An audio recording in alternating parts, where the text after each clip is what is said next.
Jenius Medis. Sebelum lanjut, bagi yang belum subscribe Cafe Novel, silahkan subscribe dan aktifkan lonceng notifikasi supaya tidak ketinggalan update terbaru dari kami. Jangan lupa juga tinggalkan like, komen dan share video ke medsos yang sahabat punya. Oke lanjut. Bab tahun 1375 sampai tahun 1378. Mereka segera mengikuti suara tersebut dan melihat seorang pria parubaya berjubah Tao dengan wajah buruk. Ji Yeleng sejenak, dengan cepat berkata, Geng Zhenren, kamu salah, Li Shao tidak di luar kemampuannya. Yah. Apa kamu tidak tahu betapa berbahayanya misi ini? Kupikir orang yang kamu undang setidaknya harus semudah kebanyakan orang yang hadir. Dengan itu, Geng Di menoleh dan menatap Jericho Lee, anak muda, saya menyarankan Anda untuk mundur saat menghadapi kesulitan. Jangan mengolok-olok hidup Anda sendiri. Tidak ada gunanya kehilangan nyawamu di saat yang penuh keberanian. Jericho Lee memandangnya dan tidak berbicara. Meskipun sikap orang ini tidak terlalu baik, titik awalnya adalah mengingatkannya untuk tidak mengambil risiko. Hanya saja Geng Di jelas melihat ke langit dari sudut pandang.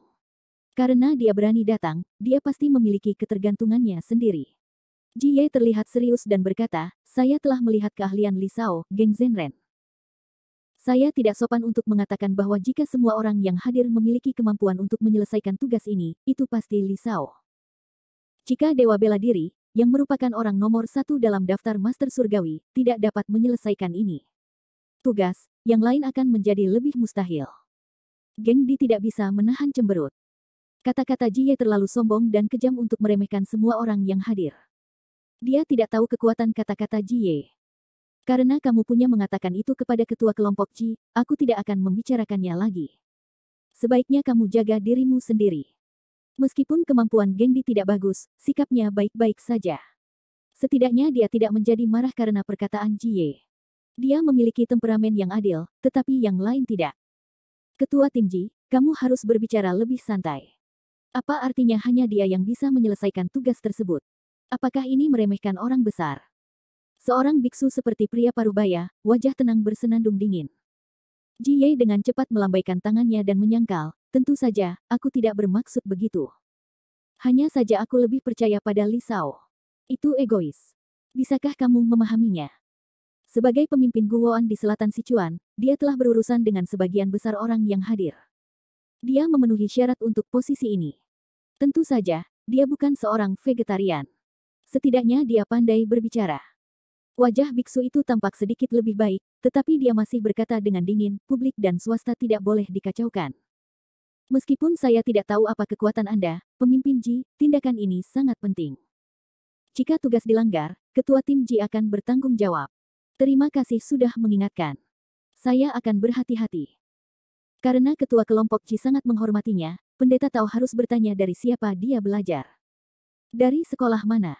Laporkan namamu secepatnya. Mata banyak orang menjadi berbinar, kepercayaan Ji Ye pada penampilan Jericho Lee membuat mereka sangat penasaran dengan latar belakang Jericho Lee. Jericho Lee menoleh dan menatapnya tanpa ekspresi di wajahnya. Apakah perlu aku memberitahumu? Jangan berpikir Anda sudah cukup umur untuk mengandalkan masa tua Anda untuk menjual masa tua Anda. Apa? Pendeta Tao itu langsung marah, diam. Apa yang Anda tahu? Saya Master Wu Tao dari Kuil Qingyang. Memarahimu berarti mengampuni hidupmu. Li Jericho Lee tidak bisa menahan tawa, lihatlah orang-orang berkacamata berwarna, dan katakan itu baik untukku. Apakah semua orang di Kuil Qingyang seperti Anda?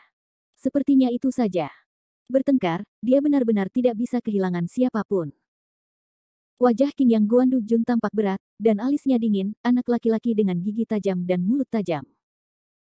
Aku tidak berani, aku tidak bisa dibandingkan dengan kamu yang sedang memancing demi ketenaran.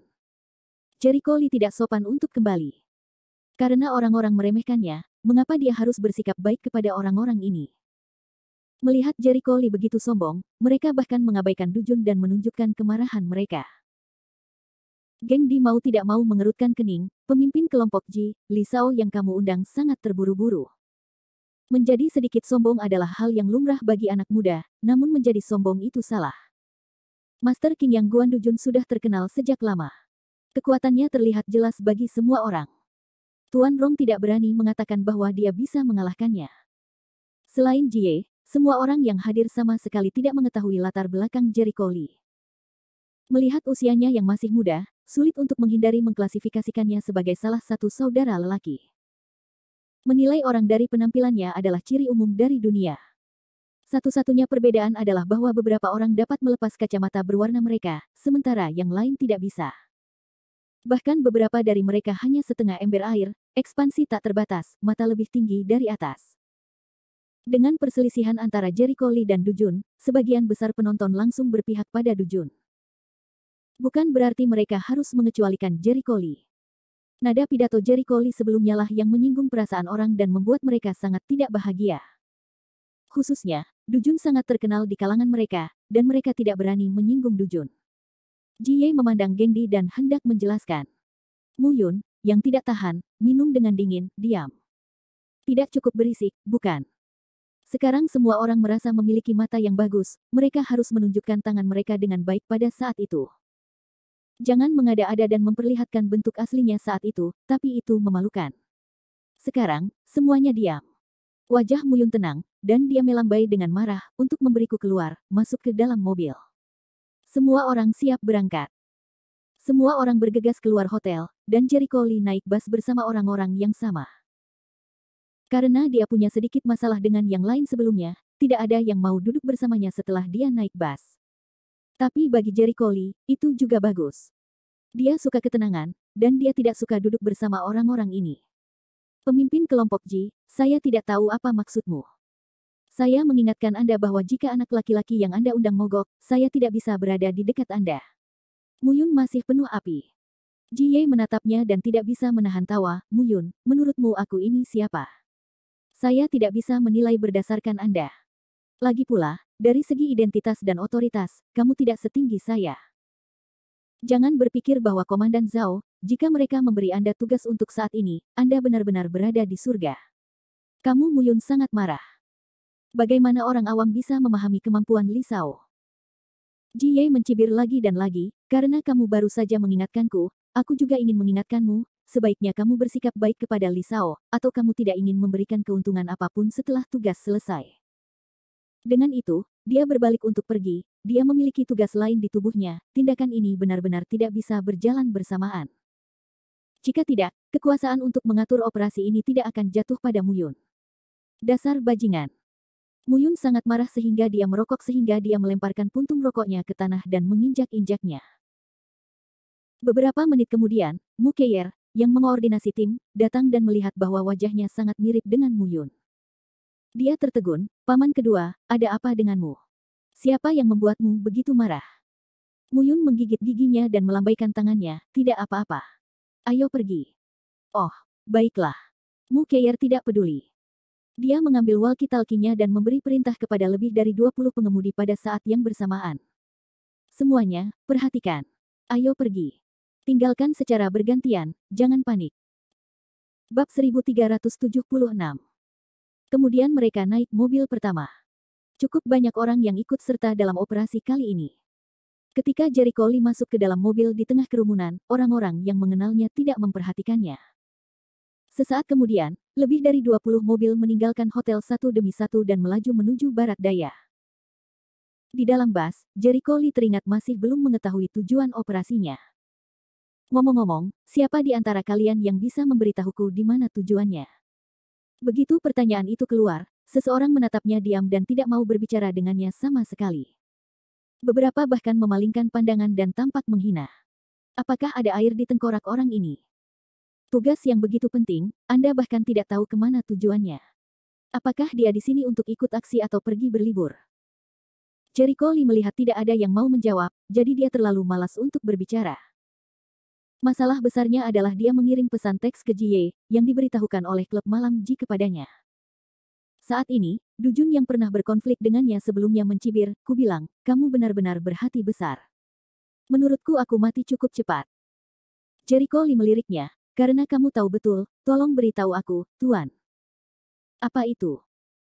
Dia terlalu malas untuk mempunyai pendapat yang sama dengan pria ini, tapi Dujun sepertinya punya dendam.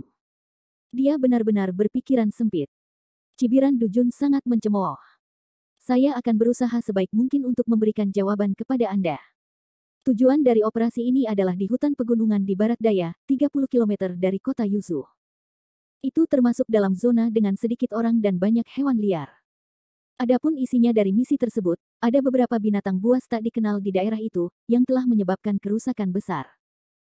Sebelumnya, pemerintah mengirim beberapa orang untuk pergi ke sana, tetapi mereka semua gagal, bahkan ada yang kehilangan nyawa. Binatang buas. Mata Jericho Lee tertuju, sesuai dengan informasi yang diberikan Li Wenyan kepadanya. Saat ini, tidak ada yang tahu berapa banyak binatang buas yang ada. Mereka hanya tahu bahwa binatang buas itu memiliki wajah dan taring berwarna biru, dan mereka sangat mengerikan. Mereka dapat merobek baja dengan satu cakar, dan kekuatan mereka tidak terbatas. Du Jun berkata dengan dingin. Master Wu Nian di dekatnya juga berkata, tetapi ada rumor lain bahwa tidak hanya ada binatang buas tetapi juga monster tak dikenal di area terlarang. Raksasa. Jericho Lee mengangkat alisnya dan berkata, jelaskan gambarnya.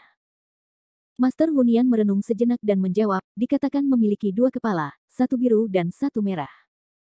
Tubuhnya ular, muka dan mulutnya bisa menyemburkan api. Tapi butuh banyak usaha untuk mengetahuinya. Saya bisa gak jamin keasliannya berapa.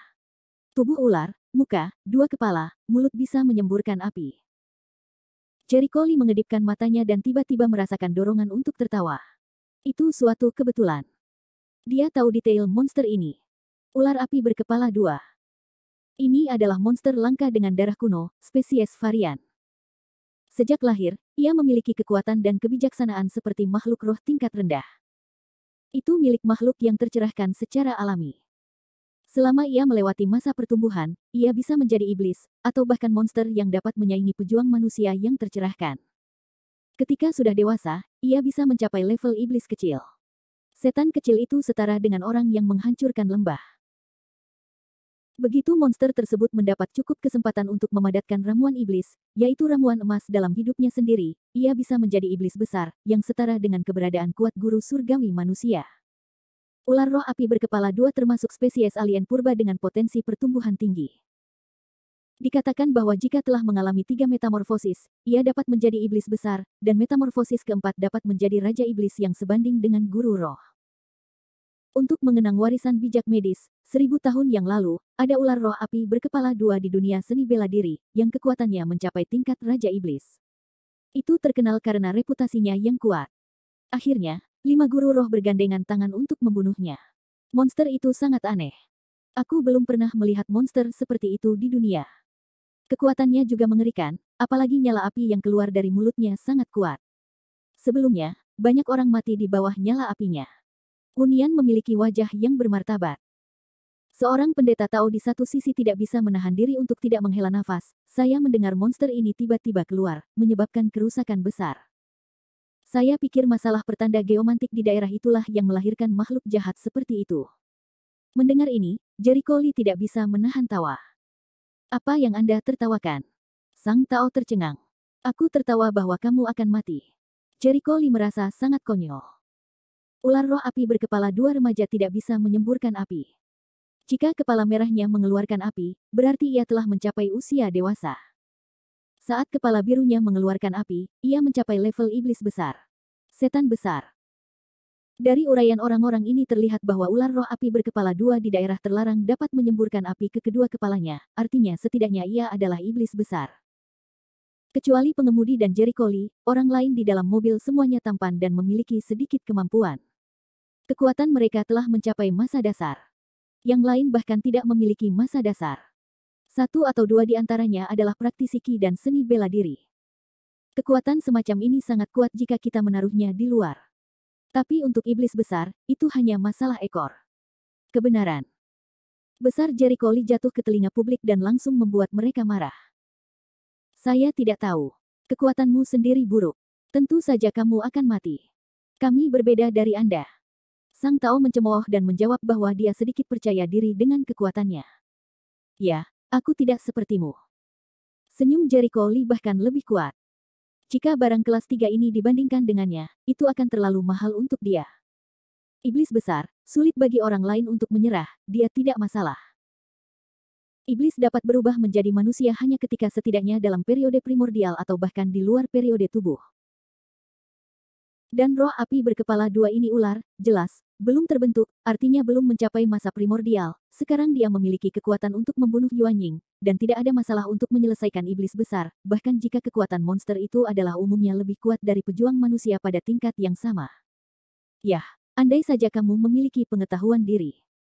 Pendeta Tao itu bersenandung dingin, jelas dia salah memahami arti kata-kata Jericho Lee. Tuan Wu Nian memandangnya dan tidak bisa mau tidak mau menggelengkan kepalanya. Dia adalah pemuda yang sembrono. Dujun tidak bisa menahan cibiran, anak muda, kamu telah berulang kali menentang kami. Banyak orang dewasa kami tidak peduli dengan Anda. Setelah mengatakan begitu banyak, saya harap Anda mengetahui situasi Anda saat ini dan jangan mencoba menjadi berani. Jika kamu takut, kamu bisa pergi sekarang. Tidak ada yang akan menyalahkanmu. Kedengarannya seperti memikirkan Jericho Lee, tetapi jelas dia sedang menunggu untuk melihat leluconnya. Jericho Lee terlalu malas untuk berurusan dengan orang yang berpikiran sempit seperti itu. Dia bersandar di kursinya dan berkata dengan santai, ketika kamu sampai di tujuan, suruh aku bangun. Kerumunan itu menggelengkan kepala ketika melihat betapa besarnya dia. Entahlah. Apa hubungannya hidupnya dengan mereka? Bab 1377. Iring-iringan mobil melaju selama 4 atau 5 jam dan akhirnya sampai di kota Yuzu dekat tujuannya pada pukul 5 keesokan paginya.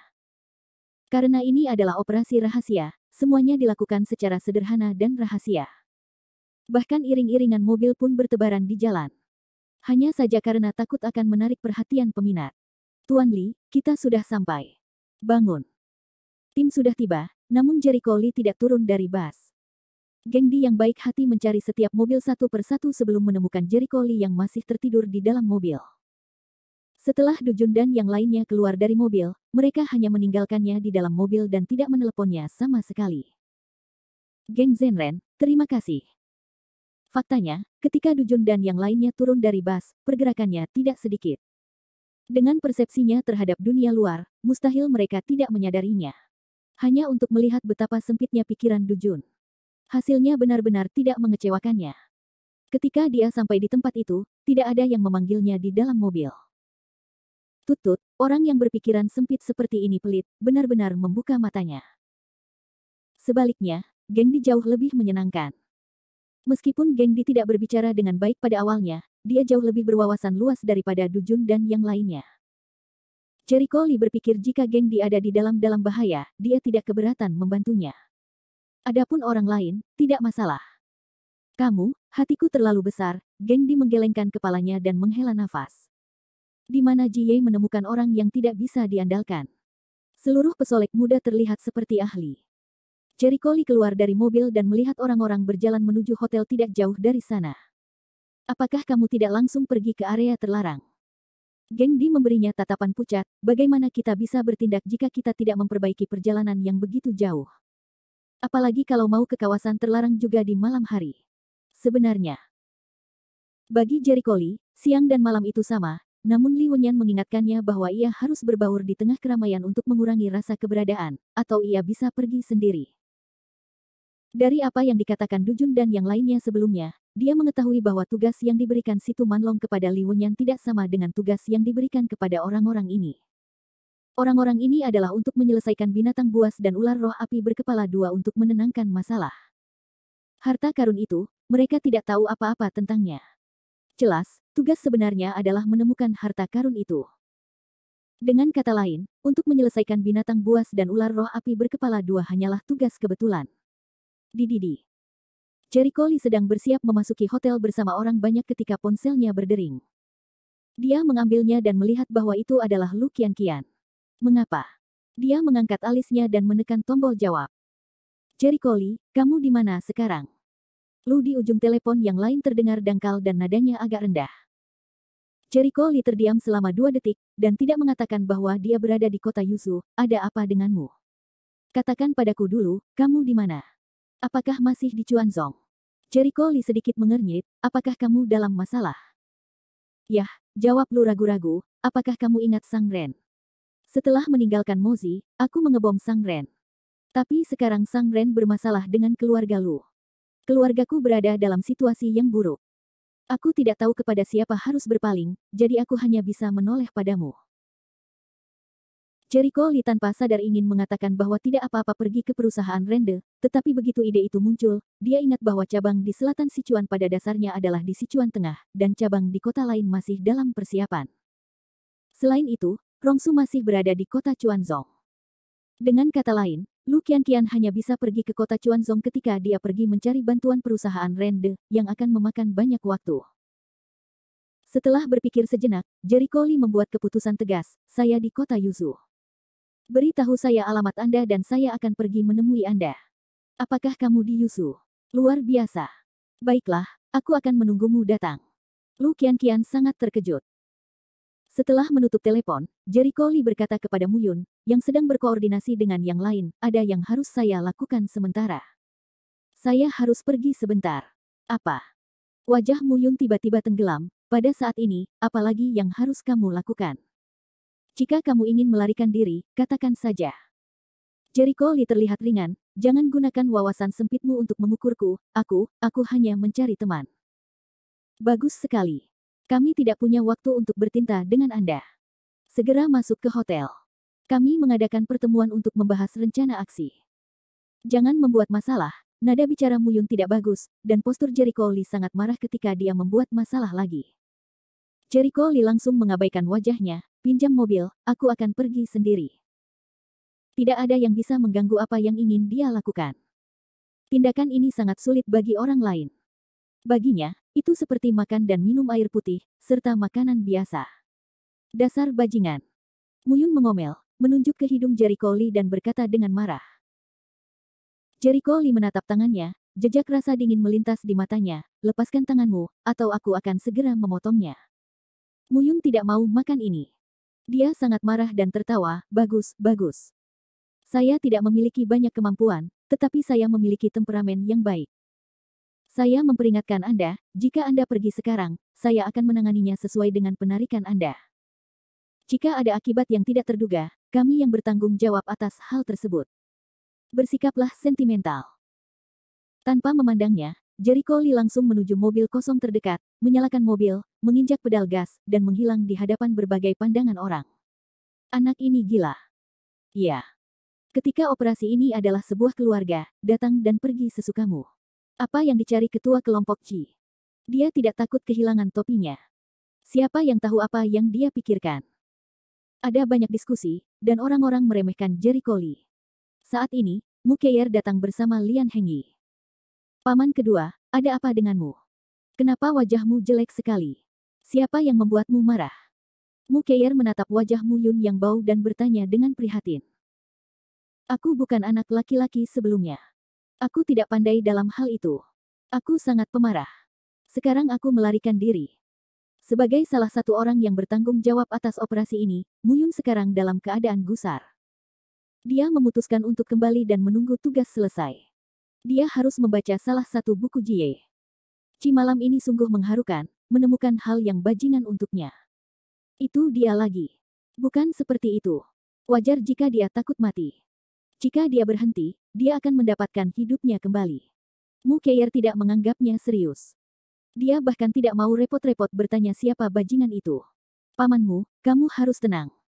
Kamu tidak perlu mengkhawatirkan anak yang tidak selaras, kata Lian Hengyi sambil tersenyum. Beritahu pamanmu kabar baik. Tuan Rong juga akan mengambil bagian dalam aksi ini. Mu Yun sangat gembira. Dia benar-benar ahli. Jika dia ada di sini, dia tidak akan mengkhawatirkannya. Bab 1378. Rong Biao sangat terkenal di daerah ini. Dia benar-benar orang yang cakap, tapi dia bukan pembohong di Jianghu. Mu Yun juga beruntung bisa melihat metode Rong Biao. Pada awal operasi ini, dia ingin mengundang Rong Biao, tetapi levelnya terlalu rendah untuk mengundangnya. Selain itu, kami juga mengundang saudara Ai, yang juga sangat sakti. Alis Lian Hengyi terangkat. Dia telah melihat metode Ai Long. Sampai batas tertentu, Ai panjang lebih kuat dari Rong Biao. Tentu saja, semakin banyak orang yang mampu, semakin baik. Semakin banyak orang yang berbakat, semakin besar kemungkinan mereka menyelesaikan tugas. Mu Keier mengerutkan kening dan berkata dengan sedikit penyesalan, tapi kami tidak mengundang pacar King Sui. Jika dia ada di sana, salah satu dari mereka akan menjadi yang terbaik. Bahkan Tuan Rong tidak bisa menandinginya. Apakah dia sebaik yang kamu katakan? Mu Yun tidak dapat mempercayainya. Ini bukan pertama kalinya dia mendengar keponakannya membicarakannya. Awalnya, dia mengira itu hanya keponakannya yang berlebihan. Dia harus percaya bahwa seseorang begitu kuat. Tentu saja. Lian Hengyi mengangguk dengan serius, walaupun saya tidak mau mengakuinya, saya harus mengakui bahwa dia adalah salah satu orang terbaik di seluruh negeri. Bahkan Tuan Ye harus menjilatnya. Tuan Rong hanyalah seekor semut yang rendah hati di hadapannya. Saat ini, di sebelahnya datanglah seorang anak laki-laki, "Pamanmu, apa kabar? Saya mendengar apa yang Anda katakan tadi. Sudah kubilang, pria itu sangat baik. Dia dihormati sebagai penguasa surga. Anda mungkin tidak tahu apa artinya. Keluarga manapun yang memiliki penguasa surga memiliki kualifikasi untuk disebut keluarga Tianzi Hao. Mereka semua adalah orang-orang teratas di piramida, sangat kuat." Mu Yun terkejut. Tentu saja, paman kedua, jika dia ada di sini, satu orang saja sudah cukup. Tidak perlu mengundang orang lain. Hanya saja aku tidak melihat orang lain. Sepertinya aku tidak datang. Sayang sekali. Mu Keir tampak menyesal. Sebelumnya, dia menganggap Lian Hengyi sebagai dewa laki-laki, tetapi malam itu, setelah melihat kekuatan Jericho Li, dia tahu apa sebenarnya dewa laki-laki itu. Meskipun Lian Hengyi memiliki latar belakang keluarga yang baik dan merupakan cucu dari wakil komandan militer wilayah, dibandingkan dengan Jericho Li, dia hanya berada di satu tempat dalam sehari. Orang itu sangat bangga. Bahkan jika kami mengundangnya secara langsung, kami tidak akan memberinya muka. Nada bicara Lian Hengyi penuh dengan ketidakberdayaan. Berpikir untuk menyinggung Jericho Li hari itu, dia hanya memiliki dua kata penyesalan di hatinya. Ketika dia mendengar beberapa orang sangat memuji satu orang, Mu Yun sangat bersemangat. Dia menarik napas dalam-dalam. Sepertinya kita benar-benar perlu pergi ke rumah Zai di masa depan. Jika kita bisa mendapatkan sedikit persahabatan, yah, kalau tiba waktunya untuk menarik Ling Yu, bagaimanapun juga, ini adalah sebuah keluarga, jadi akan lebih mudah untuk berbicara, kata Mu Keir. Jangan membicarakan hal ini. Mari kita buat pengaturan dulu dan bersiap untuk pertemuan. Jika kita tidak berhasil dalam operasi ini, mungkin akan terjadi kekacauan besar. Kita harus melakukan persiapan penuh untuk itu. Menurut posisi yang dikirim oleh Lu Qianqian, Jericho Li segera datang ke rumah Lu. Keluarga Lu, sebagai salah satu keluarga teratas di kota Yuzhou, memang tidak sekuat keluarga besar di kota Chuanzong, namun di kota Yuzhou yang relatif terbelakang, tidak bisa diprovokasi. Keluarga terbesar di kota Yuzhou adalah keluarga Sang Jia. Kekuatan keluarga Lu Jia lebih lemah dibandingkan keluarga Sang Jia. Dalam menghadapi masalah keluarga Sang Jia, keluarga Lu Jia tidak mempunyai kekuatan untuk melawan. Bagaimana kabarmu? Tuan, nyanyian telah memberi kita ultimatum. Jika kita tidak menikahi wanita muda itu, kita akan membiarkan Luz menghilang dari kota Yuzhou. Bang. Begitu suaranya turun, Lu Wu menamparkan meja dengan keras. Dia sangat marah dan berkata, itu terlalu menipu. Apakah Sang Lin berpikir bahwa Lu Wu adalah kesemek lembut yang bisa saya tangani sesuka hati? Semua orang di keluarga Lu terdiam. Setiap orang memiliki baja di hatinya. Meski perkataan Lu Wu terdengar sangat keras, namun jika memang ingin tegar, keluarga Lu jelas bukanlah lawan dari keluarga Sang. Lu Wu mengetahui hal ini di dalam hatinya. Apa yang dia katakan adalah memberi isyarat. Pada saat ini, jika dia menunjukkan kelemahan, apa yang akan dipikirkan keluarga tentang dia?